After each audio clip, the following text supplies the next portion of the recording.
Well, I'm here with Jim Ottaviani, and are you ready for my fabulous question? I am ready for fabulous Jim? questions. All right. Question number 1 is, how did you get started working in comics? How did I get started working in comics? It's a long, long story, but I think you've only got a very small SD card, so I'll make it really short. My original career, I'm currently working as a librarian, but all the best people are. Secret origin is as a nuclear engineer. Ooh. And in the course of studying science, engineering, lots of physics because of the nuclear part, I started coming across all these names of physicists. There's the Heisenberg uncertainty principle. There's Schrodinger's equations. There's all these things, and you start to wonder, who are these people? And reading biographies, reading histories of science, what I learned was they are interesting, fascinating, in fact, people, and I really enjoyed learning about their lives, the periods in which they worked, and what surrounded the discoveries that made them so famous. At the same time, I'm a comics reader, and I love comics, and I'm noticing that in science periodicals anyway, it's full of pictures anyway, so it took a while to actually do the math right, but I finally, added the proverbial 2 and 2 together and said, science, comics, maybe me, let's do it. Let's do it. So that's what I did. Fantastic. Question number 2 is, did you read comics when you were a kid? And if so, who were your influences, some of your influences when you were a child? I certainly did read comics as a kid. I read many more newspaper strips than I read comic books. Mm-hmm. My comic book reading really didn't start much until college in terms of serious comic book reading. But on the comic book side, Amazing Spider-Man, the original issues. Yep. My company name is GT Labs. That is a sideways reference to a certain laboratory where a certain nerdy science geek got bitten by a certain spider. Anyway. That's awesome. Horribly geeky secret origin for my company name. But mostly it was, like I said, newspaper strips. So reading Calvin and Hobbes and Peanuts and Doonesbury and all these other things. And one of my most vivid memories from my early years is laying on the floor of my cousin's house back when they printed Prince Valiant full page. Yeah. And sort of laying on my stomach with the comics page in front of me and having my whole field of vision taken up by Prince Valiant.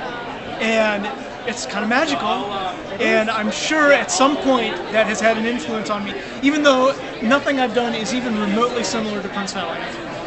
Excellent. Question number 3. What are you currently working on? What am I currently working on? I'm going to give that 2 answers because my corporate overlords at First Second require one of these answers to be, I am working on promoting the upcoming Feynman book, which is out for First Second, later this year. But actually physically working on right now, I am working on a script about Alan Turing, the computer scientist and mathematician, and famed, now that it's declassified, World War II codebreaker. I'm working on a shorter story about DC's Metro, and we're in the process of wrapping up a book about Diane Fossey, Jane Goodall, and Birute Galdikas, the primate researchers. Right. Fantastic. Yeah. Next question. What graphic... This would be 4. This would be 4. Thank you. Do that again. 4. What graphic novel or comics titles have you read in the last year that you think are fantastic for kids or for teens? I know, this is a hard one. You know why this is hard? Because I used to get that question every 2-3 months, enough that I really wanted to have good answers. And so what I've started to do is keep a spreadsheet, heaven help me, of everything I read. Uh-huh. So the downside of that is, once it's on the spreadsheet, I tend to forget about it, and usually people are asking me interview questions via email or via the phone. Oh, so you can and then just I just pop up the Excel, and it's like, this is the past 5 weeks that I've really liked. And then there's me. And then there's you doing it live, and I'm stuck. That's all right. So, great for kids. Can I cheat? Yes. And, that's true. You actually won't know if it's been in the last 5 months. Or 5 weeks, or whatever it was that you said. Right. What did you say? I actually said a year, but... Last year. So I think one of my favorites in recent memory is Gene Yang's Prime Baby. Hilarious. I just reread American Born Chinese, also by Gene Yang. I've been dipping back into Bone, for a Excellent. while. I'm really looking forward to reading Anya's Ghost It's by Vera. good. Yes. And I think that's a great kids book. Hope Larson's Mercury was terrific. Marina Tegmeyer's Smile. I'm looking forward to Dave Roman's Astronaut Academy. Me too. But I haven't seen that yet. It's pretty. I think Dave has copies upstairs, and I haven't gotten upstairs yet. Yeah. Got to have breakfast with him, but didn't get to see his book. Bad luck for me. Yes. Is that enough? That's good. That's a nice pool of books. Thank you. All right, here's another librarian question. If you were stuck on a desert island, what book would you bring? And it doesn't have to be a comic. It can be prose. It can be illustrations. What book would you bring to keep you company until you're rescued? How long until I'm rescued? Let's say a week.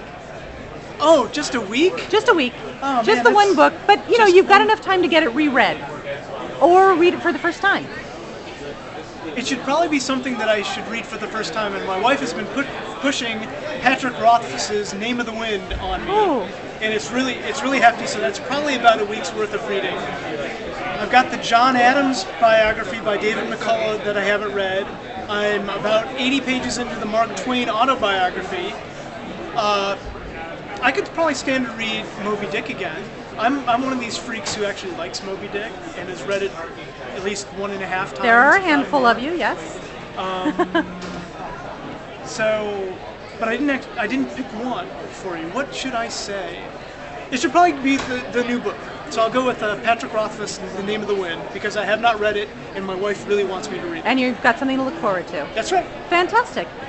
That was my 5 questions. Thank you very much. You've been a delight to talk to. I really appreciate it. I'm going to do a quick pan of your table because you've written so many fabulous non-fiction titles for kids, for teens, for adults. I'm halfway through the Feynman book right now, and I'm loving it, Well, which is wonderful. And as you know, Wire Mothers was a surprise hit with me. I loved it very much. That's great. Thank you so much, Jim. I appreciate talking with you. And you're quite welcome.